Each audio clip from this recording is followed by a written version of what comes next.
À un moment donné, je pense qu'il y a toute une génération comme la mienne qui est un peu, qui se cherche un peu.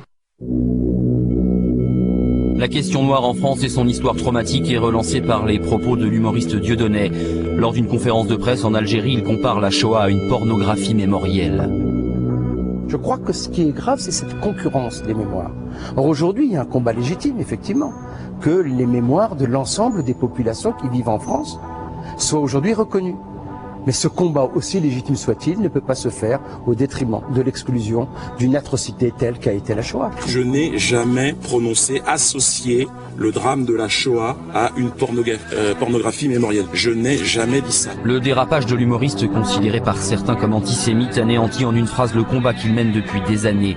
Les historiens, eux, réclament de la sérénité pour mener leurs travaux de recherche, car quand l'histoire est prise en otage, elle est récupérée. Ce qui est intéressant, c'est pourquoi Dieudonné a été entendu. D'ailleurs, ce sont aux Antilles, parce que les concerts qu'il a fait notamment en Martinique ont relativement marché. Ça a eu un écho dans la société martiniquaise qui nous interroge, qui nous fait réfléchir. En France aussi. Ce qu'il faut quand même comprendre, ce qui est une réalité, je fais des films. Quand je vais en télé, là c'est simple, c'est discuter avec vous savez ce que c'est que le responsable de programme, case documentaire, et que vous parlez de la colonisation ou de l'immigration. Sur l'immigration, on vous donne un budget 3 fois plus petit. Ça, c'est de la discrimination directe. Donc on vous dit, ça va pas être cher le film. C'est sur les immigrés. Les images coûtent moins cher puisque c'est des immigrés.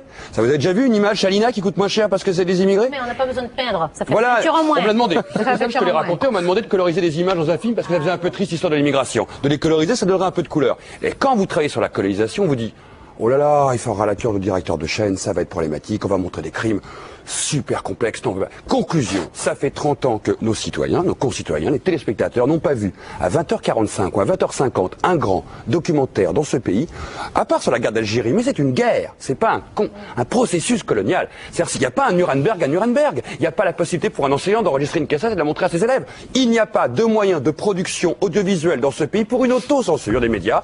Donc qu'est-ce qu'il dit Dieudonné? Il arrive là-dedans, il dit on ne parle que de la Shoah, on ne parle que de la mémoire juive, et on ne parle jamais de la mémoire antillaise, africaine ou maghrébine. Vous avez vu, la télé est l'exemple parfait de ce que je démontre. Démontrez-moi le contraire. Et bien, quand on vous pose la question et que vous devez démontrer le contraire, vous n'avez rien à dire. Un mot très court.